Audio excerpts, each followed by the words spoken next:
On previous episodes of Media Credentials, we covered directing live studio shows with Eric Rutledge and producing live events with Ray Jacobs. Now we enter a new combination, directing live events.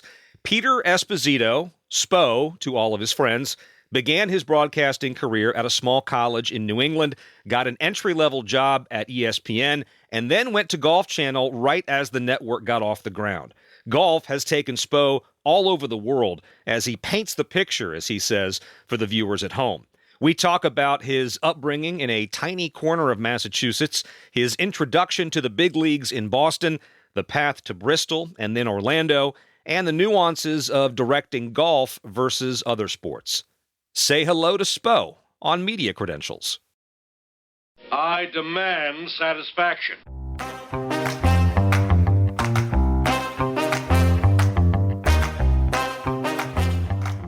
My name is Whit Watson, and this is Media Credentials. I'm a sports announcer who's worked a lot of places. This podcast will peel back the layers of sports media and show you how the sausage gets made. Through interviews with industry pros and my own experience, you'll understand why you're seeing what you're seeing and who's responsible for it. Your Media Credentials have been approved.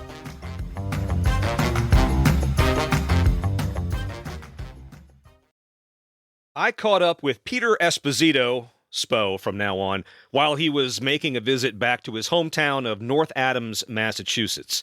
Spo is based in Orlando, but he's on the road constantly, working upwards of 30 events a year as a director of live golf for Golf Channel. In fact, he was the first director I worked with when I started calling golf tournaments. In this episode, we get a little deep into the process of directing live events and how golf is a very different production from all other sports.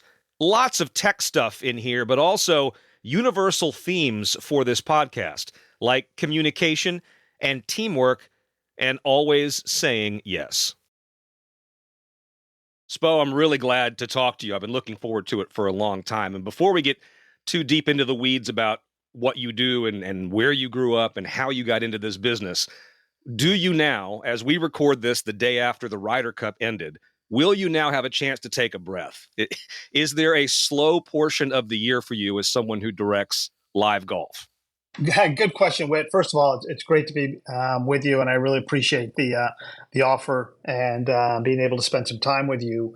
A little bit. My schedule still has a good 7 or 8 events coming up. This week is the Korn Ferry Tour Championship. And then I've got the part of the fall series, the Shriners tournament out in Las Vegas. And then a couple of Champions Tour events and one more LPGA event.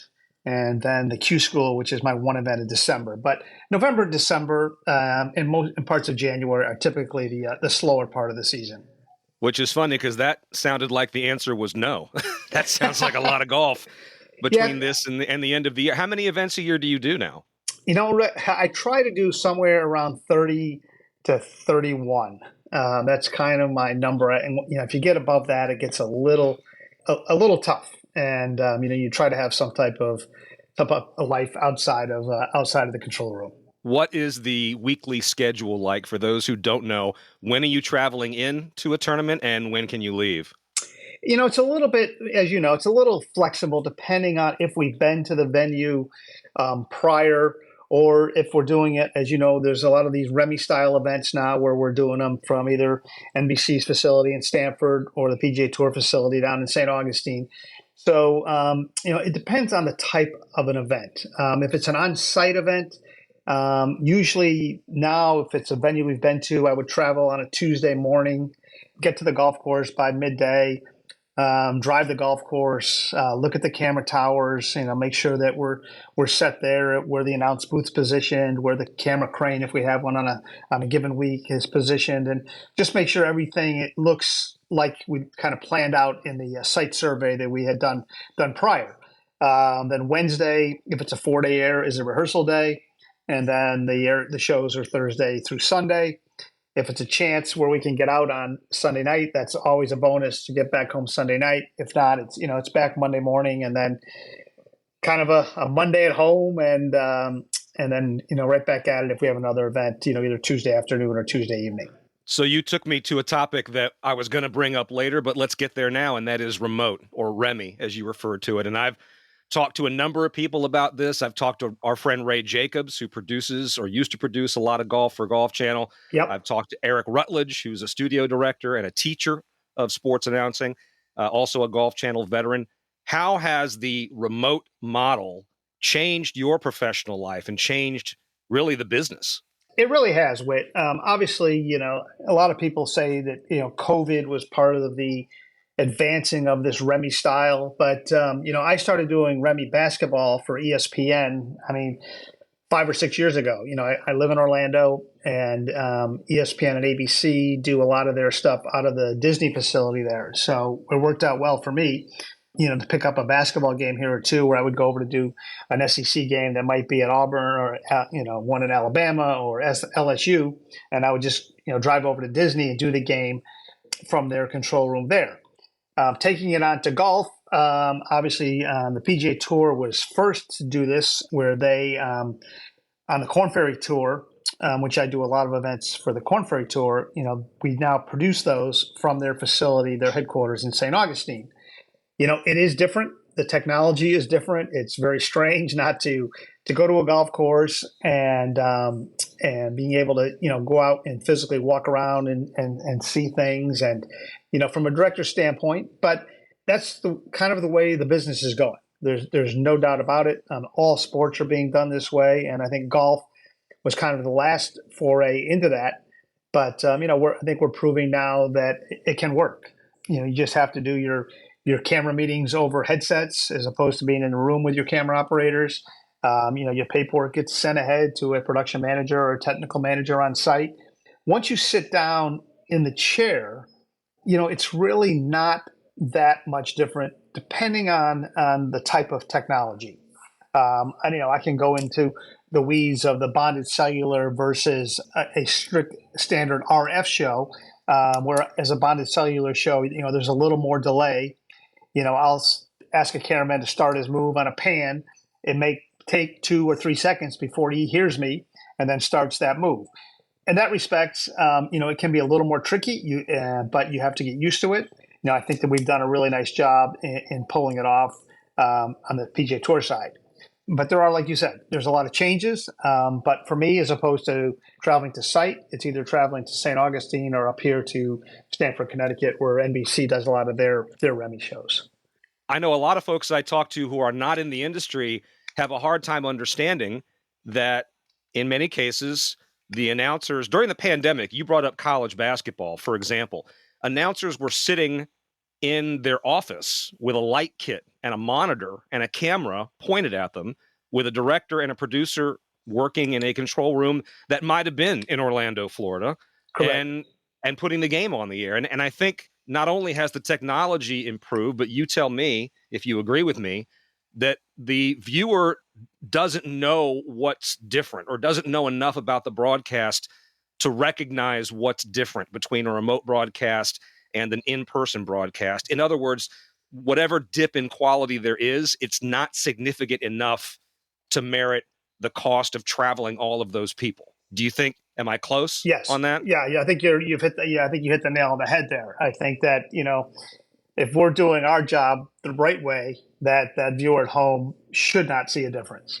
And as these sports gradually go there, and you mentioned in baseball, I'm good friends with Carl Ravage over at ESPN, and he's got a setup. When they were doing it, he was doing Sunday Night Baseball from his house, and like you said, and the analysts were at their houses, and I honestly, I'm sure that if you don't put him on camera in his house, would have no idea. So right. That the technology has come so far, and it amazes me that some of these I call them technicians or these technical people just continue to come up with these advances that allows us to do it. And and like you said, I think the ultimate goal is that the viewer at home really doesn't see the difference.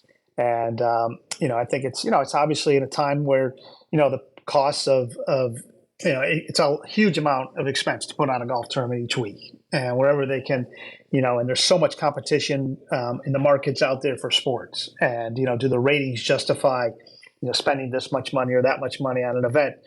I think that's where the finance people get involved, and management has to look at it and say, how can we do this, a little bit more efficiently? I will bring you back into the weeds when it comes to directing, but for now, let's go back to the beginning and tell me about the sights and sounds of North Adams, Massachusetts. What's good in North Adams? I grew up. It's a small city here everybody says, oh, you're from Boston, and why do you fly to Albany, New York when you go back home to see your folks and everything? I said, well, we're right in the corner. Vermont's maybe 5 minutes to our north, and New York State is about 5 minutes to the west. So we're right in the far corner. Right now, I'd say the city of North Adams is about maybe 15,000. I grew up here my entire life. Great friends, high school, just a great little community. Like a lot of these smaller cities in the Northeast. I mean, they had its tough times when some of the big industry here left. There's now a huge, plug for the Contemporary Art Museum called Mass MoCA, one of the largest in the country, that moved into one of the old mills here that used to be a Sprague Electric company. It's a great little town. I grew up, played some golf, played on the high school tennis team, was a member of the band, and, really always loved sports. I grew up playing hockey all my entire life. I started when I was 5 and played all through the junior ages and up into high school, and then played a little bit in college. I kind of switched over and did some hockey officiating for many, many years, which I loved. And all that time, I just had a great love for sports, and I really kind of knew right from the beginning. I did an internship at a radio station here in town, and kind of knew that that's the general direction that I wanted to go into. When you went to school, which was Curry College in Milton, Massachusetts, were you looking around for communications or broadcasting or media programs, or had you decided by that point? No, absolutely. I looked at it. That was definitely the direction I wanted to go to. I wanted to go to a smaller school. I wasn't, a lot of the guys are talking, why don't you go to Syracuse or, some of the bigger schools that have, stronger communications programs. I wanted to go, Curry is in Milton, Mass, just outside of Boston. It's a suburb of Boston. I think there was only roughly maybe 300, 350 in my graduating class. Had a very good communications program. I saw that there was a lot of internship opportunities in the Boston market, and went down, visited, and I really liked the fit of the school and its proximity to Boston, which allowed me to make the next step. And that was a bunch of internships during my college time.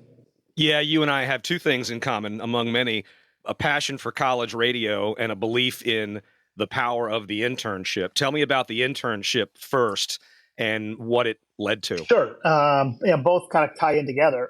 Curry had a good radio station there, and got right in with them, and kind of became their assistant sports director, I think, my sophomore year, and then moved up to sports director. And then a lot of the professors there had ties to the major market stations, both radio and television, in Boston. So one of my professors was the news director at WROR Radio in Boston, and they had a couple of internship opportunities. I took one and was able to go in there. That was really my first taste of what it was like for a major market. Their studios were located literally right there. They're currently the Red Sox station now, but they were at that point were an FM station. But their studios were right down the street from Fenway Park. They would send me down to games to just, hold a microphone and get post-game sound after games, or go down and get pre-game sound. And it was like a dream for me. I grew up a completely across the board Boston fan, the Red Sox, Bruins, Celtics, Patriots. I was like, here I am either at Fenway Park or the Boston Garden, 3 or 4 times a week during this internship. It was fantastic. So that led to my next internship, which was WLVI television. I kind of switched over, and that was in my senior year, which was the Celtics broadcast partner at that point. And again, same thing. I got the right copy for the sports anchors. Again, nightly going out to Foxborough, Boston Garden. I mean, it was a dream come true for me. And there's no doubt that those internships and my experience at Curry with the radio station there and Milton Cablevision, which was their TV partner, was what really got me started and got me into my next portion, which was ESPN after I graduated. You brought up ESPN, and it wasn't too long for you after the Curry college experience that you started in Bristol, right? That was pretty quick. It was. I was very fortunate. Graduated at the end of May of, geez, I got to think of what year I graduated with, 1990, no, sorry, 88. And, and then literally, I saw that there was a couple production assistant positions available down in Bristol. So I applied. They brought me down for an interview and was very fortunate to get one of the two full-time PA jobs. They had a few part-time ones, but I picked up one of the full-time jobs and literally started that maybe a month later, like in I think it was the end of July or beginning of August of that year, and extremely fortunate. What were you doing? Oh, that I still have. I work with many of the PAs that we were, from that class. It was an incredible experience. I mean, you worked on what they call their news, and there were numerous jobs, anywhere from literally taking food orders for the announcers, including the likes of Chris Berman and Tim Brando and Bob Lee, and you one of the nights a week you'd be assigned to get the food for these guys. You could also be assigned to run the teleprompter at that point they had 3 sports centers a day. They had a 7 p.m., an 11:30 p.m., and a 2:30 a.m. You could be assigned to, so you'd be in charge of all the scripts. That's in the day when they actually printed out scripts, and that was one of the biggest pain in the neck jobs I think I've had in my career, was trying to put all the scripts together and pulling pages and making sure the right page was in the prompter. You could also be doing graphics for the show. The PAs there started on were graphics coordinators. So you'd be in the graphics room, doing the scores and all kinds of jobs. You'd be assigned to putting together all the news stories of the day that would come over the AP wire. And obviously the technology was a lot less back then, and a lot of it was done on paper through these wire services. You pretty much did anything they needed, and that was it was a tremendous experience. And sometimes I almost wish that in this day and time, I think some of the people who come into the business don't really have the opportunity to realize what it's a little different now, because coming into the business, there's so much technology involved that there's not as much of that type of work that's done. But I'll tell you what, we worked long days. That was the early stages of ESPN, and we pretty much were scheduled to work, and it was good because we were paid hourly. So they always give us like a 6-day. They're probably 10-hour days, and a bunch of us lived right around the corner. We had roommates, and it was a really fun part of my career. Who were some of the executives, some of the notable names for the industry insiders that you had the chance to work with at the beginning of your career and the beginning of their career? Well, if you, I don't want to sound like a name dropper, but Norby Williamson, who is, I would say is probably the number 2 or 3 guy now at ESPN. Matter of fact, I just went to his daughter's wedding 2 weeks ago. We've remained friends ever since. He was an AP when I started. He's worked his way up, and it's just done an incredible job. Mark Gross is another name. He works right under Norby, oversees many of the sports there at ESPN. He and I, again, those are the 2 of the guys that I've remained closest to. Mark Summer is another one who's a producer there at ESPN. But those are friendships you form for a lifetime. And in this business, you never try to burn any bridges, because you never know where your next job, where you're going to need something. Those guys have been great friends, and we keep in touch to this day. And like I said, I got a chance to go to the wedding and catch up with Vince Doria, was another executive there who's now retired, who I'm really good friends with. He was at the wedding. Chris Berman was there. George Grand, who was one of their first on-air talent, was there. And these are just people you love to see after many years, because unfortunately you don't get to see them as much when you move on and especially in the golf world, where you're really kind of traveling. And but we try to get together for at least play golf 2 or 3 times a year, which is always great and like that. So from those early days when you're a production assistant, you're the entry level person, you're doing whatever they ask you to do, and I've always wondered about this. How does one learn how to direct? What steps do you go through? I'm serious. Like I went to a school that had a communications program, but not a broadcasting communications program. So if I wanted to be a director or a producer, if I had even known that job existed at the time, I would have had to find it and watch somebody else do it as an intern somewhere. How does one learn how to direct live Correct. sports? Very good question, Whit. The funny thing was at ESPN, I was basically on more of the production producer side, and I didn't really do any directing at all. I went from PA to an AP. Then when ESPN2 launched, I believe in 92 or 93, they moved me over there as what they called a segment producer. And ESPN2 launched. I worked with Keith Olbermann and Stuart Scott and Deb Kaufman and Susie Culber. We got ESPN2. I worked as on their studio shows and worked there. Well, that's where I met a gentleman named Keith Hirschland, who had come in from Ohlmeyer Communications. He was one of their, what they called an ISO director at the time. And he came into Bristol and worked for maybe 3 or 4 months on ESPN2 with me. And then there was these rumors about the Golf Channel beginning. And he ended up taking the job as their lead producer on their remote telecast. He came to me and said, "Hey, listen, I'm going to leave. I'm going down to the Golf Channel. I'm going to put together this production team. Would you like to be our replay director?" And I was like, first question, what's a replay director? What's a replay director? Right. No idea. I had never done any golf remote or anything.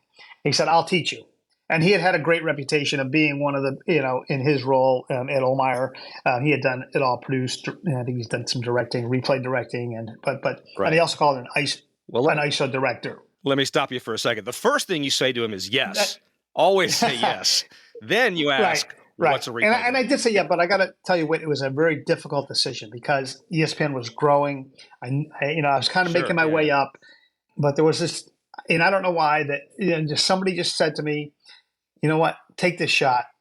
Go for it." And I did. And I was very surprised. My whole family's up in the Northeast. I'd been to Florida on vacation a bunch of times, but I'm like, do I want to live in Florida? And because I'm a New England guy. And but I took the chance, and it's turned out to be the best decision I've ever probably made in my life. I don't want to get too into the weeds with it, but I went down, started in November of 1994. We had a small production team. Keith was the producer. Emmett Loughran was the director. I was the ISO director. Carl Schlickspear was the scoring and spotting guy. Jeff Gershengorn was the lead graphics AP. We got down there and we just had a bunch of meetings. And then we went to our first rehearsal show, which was done out in Greenleaf in December, which was the Q School tournament.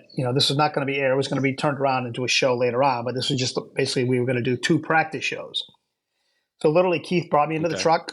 I sat down. He said, "Here's what we do. Here's how you set up a monitor wall. You're going to have 3 EVS tape operators that are going to help you cut the golf. Obviously with golf, it's such a different sport as any other sport. There's not just one point of action." And I just kind of sat there. I'm going like, okay, how are we going to figure this out? But like I said, it was an incredible, the early years of the Golf Channel were absolutely, we were just, people didn't think we were going to make it. I think there was times when the company didn't think they were going to make it. And, but we just trudged on through and, I kind of learned from a lot of talented people. I owe a lot to Emmett Loughran was the director and, he was just, tremendous in bringing me along. And so the first 2 years, 95 and 96, I strictly was the ISO director. We probably did 25 or so weeks a year on the road. And then when we started to pick up a few more shows in 1997, that's when I ended up directing my first show, which was an LPGA event in Youngstown, Ohio. There's so many people to thank that, it's along the way. It's been a nice run. Yeah, I had Keith on the pod, and he told some incredible stories about those days, and also had the chance to speak to Mike Whalen, who essentially created the brand in a very short period of time for Golf Channel. So you start as an ISO director, and you move on and you start directing live golf. Now, for those who are not in the industry, I always try to throw this in case someone's listening that doesn't do this for a living. The director and the producer are sitting side by side, and the producer is responsible for, what would you say, crafting the storyline of the golf tournament? Because to your point, there's not one point of action. There's not one ball to follow. There's acres and acres and acres of property to follow. So the producer's job, I would say, is to create the storyline. I would say the way when I get asked, I say the producer writes the script, the director paints the pictures. How many, at the time when you started in 1997, how many cameras and tape machines. How many sources did you have to worry about as the director? Yeah, I mean, I think our basic model back then was probably like 8 hard cameras, 4 well, they weren't RF cameras back in '97. They were cabled minis, they call them. Those are the cameras for the people that watch golf. You see behind a camera, behind a golfer in the fairway. They were cabled at the time, so there was mainly 12 coverage cameras. You'd have an announce booth camera. You probably had a beauty shot. You might have had a lock-off camera on a tee box for the reverse. But somewhere around 12 to 14 to start with. And the model, honestly, there's some of the models that really haven't changed to this day, other than the technology of how we get them here is different. But as far as the tape machine's concerned, in the Golf Channel world, there's 3 EBS operators. There's a red-white operator. Those are the machines. There's a blue-gold. And then there's a person who does yellow-orange, copper, and yellow, which are mainly the playbacks of the features, the opens, the teases, the bumps, that type of thing. But the four machines, red, white, blue, and gold, are mainly the 4 machines that are the recording golf. So, like you said, when we're live on the 14th hole, the ISO director is sitting in another room, and he's directing the tape operators to cut the golf on the other holes. And then on some of the bigger shows, some of the bigger PGA tours that NBC and CBS and the networks do, obviously they increase the number of tape operators and tape machines. So on the smaller shows, the ISO director is as tough a job as possible because he's trying to cut golf on 10 holes on 4 machines, basically, while we're live on a different hole. And why, just out of curiosity, does it seem that every truck in the world nicknames their tape machines after colors?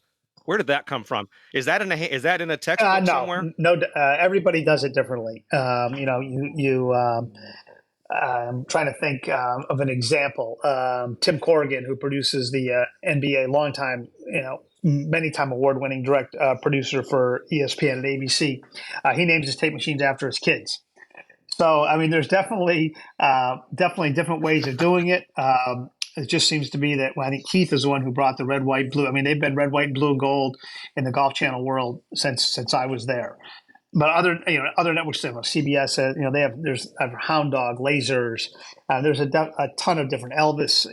There's a ton of different names that can be used. There's no really specific. There's no textbook that says that. I did some pregame and postgame for the Tampa Bay Lightning many, many years ago, their first Stanley Cup season, and the producer's name, I think, was Rob Aller. That sounds familiar. And he would let a member of the crew pick how they were going to name their monitors or their tape machines if it was like a birthday or something like that. So you'd get, ready R2, take R2, ready Chewbacca, take Chewbacca, which was a lot of fun exactly. to listen to. Yeah, there's definitely. I've done a couple of smaller shows where I have my niece and nephew, with Megan, Owen, and Neil. So you can do it. There's a lot of different ways you can do it. You've touched on the remote or REMI model and how that's changed the business, and you've talked about the travel. Even for a remote production, in your case, you're still traveling, right? I mean, you're going to Stanford in the case of Golf Channel, or you're going to the event. Which do you prefer? This may be a dumb question. I hope not. Which do you prefer in terms of travel? I think and this is the kind of the first year that we've done more REMIs than I have been on site. Again, this is the way the business is going. Sure, would I prefer to be on site every week as opposed to traveling to Stanford or St. Augustine? I'd be lying if I said I wouldn't. But that's I've had 27 years of full-time traveling the world, basically. I mean, I couldn't ask for more. I will say this, going to Stanford and going to St. Augustine, the technicians, the engineers, meeting a whole new set of people has been a learning experience. I can honestly say that they have been absolutely fantastic. For those in the business, and especially with NBC's facility in Stanford, I just finished up an LPGA event there over the weekend. I can tell you of their 8 control rooms, they were doing, the Ryder Cup was being done out of PCR 2 there. Premier League Soccer was done out of PCR 3. The Big Ten college football game was being done out of PCR 6. We were in PCR 12, and I'm sure I'm forgetting something. And then they turned it over to Sunday. They do the Football Night in America pregame show. It is a beehive of activity. For that side of it, it's kind of really cool to be able to be part and to see all that, see it all coming out of one facility. So it's a long answer to your question. I'm getting used to it, and it's just the way it's going to be. So while on the subject of things that have changed, I don't want to harp too much on the remote production or the technology side of things. When I came up through the NBA in the late 90s, mid to late 90s, the director of a live basketball game, it was kind of a rock star job. Those guys were well known around the league for having certain styles. And in basketball, at least this was my experience, you had a lot of screamers. And I talked to Eric Rutledge a little bit about this, who is one of the most calm and quiet and decent people that you've ever met, a guy who would never, ever scream on headsets. But in the 90s, there were a lot of directors that took a very verbal approach, especially when someone, God forbid, made a mistake. And that is something that I have seen change dramatically just in the time that I've been on headsets in a booth talking to a director or producer. And maybe it's a sign of the times. You tell me, but it seems like you can't get away with that kind of behavior. Correct. I mean, as you know, the world is changing, and I agree 100% what you just said. Sure, there's times when we all get frustrated, but that's one of the things that I really kind of learned from Emmett. His cadence was very calm. Sure, everybody gets upset, when a mistake happens, and I think it's a test of the director's ability to handle those type of situations in a calm manner. It's not easy at sometimes, but like you said, the days of the screaming and yelling, I think, in the trucks has passed. And I will tell you that your patience can get tested, and especially in this new world of the Remy situation. I mean, it's not always going to be perfect. We've had examples where we lose cameras from site because of the way they're being sent back in either to St. Augustine or Stanford, or the monitor all of a sudden goes black. But I mean, some things you wouldn't normally see in a production truck. But this is all part of the learning curve that people know are going to happen. As we continue to evolve, it seems to be working. But back to your question, yeah, I think those days are gone. Sure, I've had 20 years ago. There was probably times when people thought I could be a little calmer. But like I said, those days are gone, and I really work extremely hard to not get critical and not we try to joke about it and have sarcasm and because you just can't do it anymore. It doesn't work. Thinking about it from the talent perspective, the producer and I at a studio show practically sit side by side in the preparation to doing that show, writing the scripts and building a rundown, and he's telling me what he has in mind, etc. For a live event, you have meetings, and the producer is the guy in my ear telling me what shot we're going to next. But there have been times, Spo, when I won't hear from the director at all, depending on, never the case with you, but on other shows where I will never hear a word from the director during the course of the show. How much communication do you think you should have with talent while you're live, and how much does it? Well, like you said, I mean, they're definitely in the whole theory of the producer writes the script, and he's the one that's basically, as he's telling you, the host or analyst or whatever, where we're going. That's my job as a director to listen to that, and so I know where he wants to go. So we're all three of us are on the same page. My job is, I'm putting in the graphics, I'm rolling the tapes, cutting the cameras. So when I need to, I can obviously, as you know, key into you and say, here's the lie of a ball that maybe ended up in a divot, or check out this shot, great reverse here, or, something like that. I try not to get into talent's ears much, but there are definitely times, at the beginning of the show when we're doing like a scene set or something like that, where right. I'm telling you what the shots are, or just setting that up with you prior. But again, there's not as much communication between the director and the announcers as there is obviously with the producer, because that's an awful lot. And like you said, golf is such a different sport, whereas in basketball it's or baseball or football, where there's one point of action, it's so much different, where the producer is calling the replays, and then sometimes the director is a little more. That's more of the producer's role. You brought up college basketball again. You mentioned earlier that you picked up some games with ESPN, and you've continued to do that despite 31 weeks a year with Golf Channel. Which one do you enjoy more? Yeah, I only do a handful of basketball games now, strictly because of that schedule. I've been fortunate enough to have two really good clients in NBC and the Golf Channel for many, many years, and now picking up, I still, the Corn Ferry Tour is, as you know, as you worked on the Corn Ferry Tours, it's one of my loves, and was fortunate to, be able to continue to do those 6 or 7 events for PGA Tour Entertainment, as well as doing some Champions Tour now that they produce. With that schedule, I really love them both. I miss doing the basketball. Honestly, it's such a different mode where they call them the set, shoot, strikes, where you stroll into the morning, set, shoot the game, and strike after the game, and you're done. You're in and out in a day, in a 2-hour window. It's just a completely different world as opposed to setting up a whole week of a golf tournament. They each have their own challenges. They each have their excitements. I mean, obviously, doing a basketball game with a packed arena of 18,000 screaming fans and kids, that really gets the juices flowing. Anytime you're doing a big golf tournament down the stretch where you've got good crowds around 16, 17, and 18, and that's when you really, that's what I get paid for. I get paid to do my job when the light is on, and to make the viewer at home, feel like they're sitting, at the tournament or at a basketball game, and there's nothing in my mind. There's nothing like it. So it occurs to me as you say that.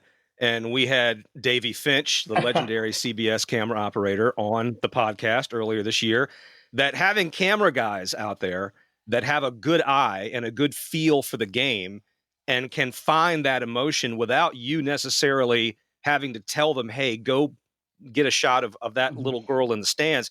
Those guys must be worth their weight in gold. They have 100%. I'm glad you brought it up. That I've got guys that I've worked with since 1997 that are still running do camera for me and for all the networks and for all of us. And 100% that without them, if they do their job as good as they are, it makes my job so much easier because I don't have to ask for every shot. They know what I like. They know what the viewer at home likes. It's invaluable. The amount of expertise and the hustle that these guys do. I mean, I can come sit in a chair as you can. You sit in a chair as an announcer. I sit in a chair as a director.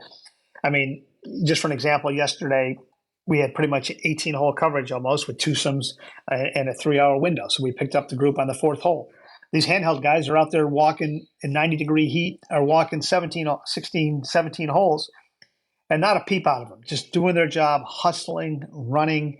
The camera guys in the tower, we had a crane camera operator who was up there for 5 hours, 150 feet above the ground, not complaining one bit. It's just they're professionals, and like you said, they're the best, and especially golf, because golf is not an easy one, and it's a small family of operators who work in the golf business, and yeah, again, and there's a lot of young guys. There's a lot of opportunities, but it's if you get the veteran crew out there, it makes your job so much easier. I asked Ray Jacobs a similar question. Who in the truck do you need to trust the most in order to get your job done? Good question. For the viewer at home, would be the technical director who's the gentleman or a woman who punches the buttons, who sits next to me. And when I say take one, she hits the one button. When I say stand by wipe to an effect or double box effect, she makes the wipe to the double box effect. But that's a tough question because I always preach team. We do a thing at the beginning of each show. I do team on 3 because it is such a team sport of a team business. Because without the EBS operator, without the TD, the A1, all the camera operators, the video shaders, the technicians, the utilities, everybody, a golf tournament's 80 to 100 people on the technical side. But if you asked your question, you really have to have the confidence in the technical director next to you who's punching the buttons. Yeah, team on 3 was a good memory. I'd kind of forgotten about that, and so that brings up this question: do you have superstitions? Do you have something that you have to do that's every one. single week? Well, that's one, as you mentioned. I say that we do that before every show. I have a couple. I only use blue Sharpies, and I use the 5x8 index cards to write all my notes on. Well, you know that I'm always willing to talk about Sharpies. That's I true. am kind of an expert, as you may know. Are there events that you've not done that you've always wanted to work on? You always want to do the bigger events in your sports. I've never done a Ryder Cup, just coming off the Ryder Cup. Obviously someday, but that'd be one on the bucket list probably. But anytime, so I don't really, I've been so fortunate in my career to have done so much.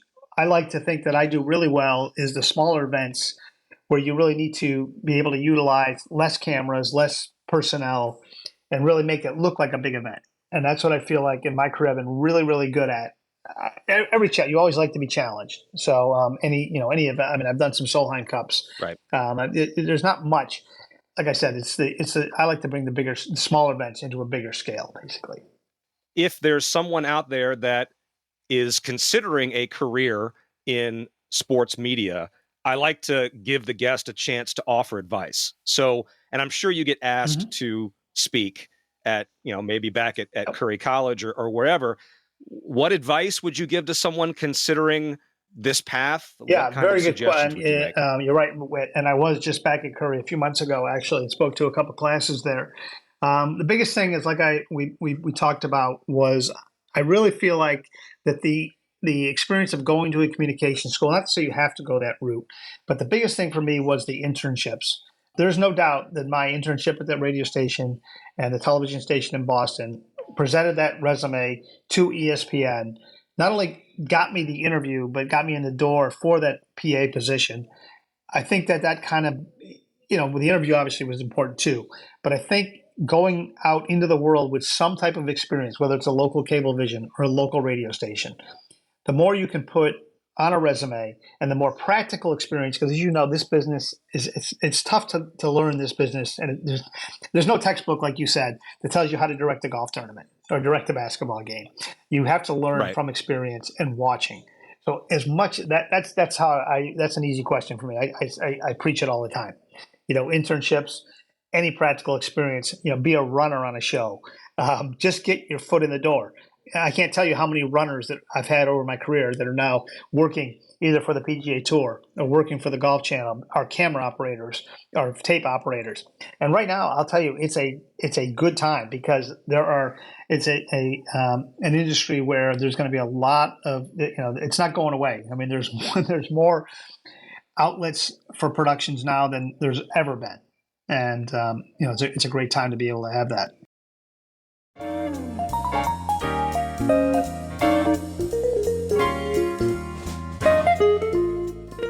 In just a few seconds, we'll have some closing thoughts on this episode, so stay tuned. If you're enjoying it so far, please consider subscribing or sharing and leave a review. Let me know what you'd like to hear in the future on Media Credentials.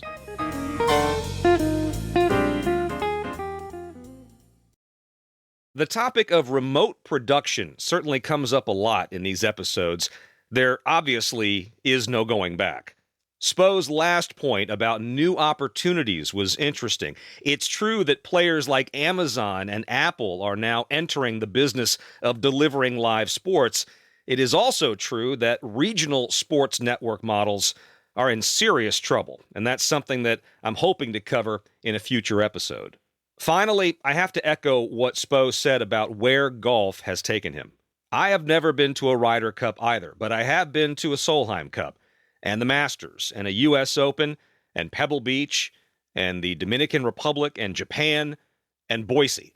And even though I don't travel now as much as I used to, I share Spo's obvious feeling of gratitude.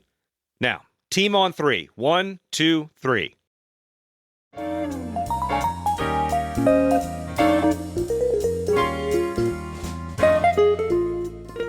Thanks again for listening to Media Credentials. For examples of my work, including video and audio clips, a blog, and my contact page, check out whitwatson.com.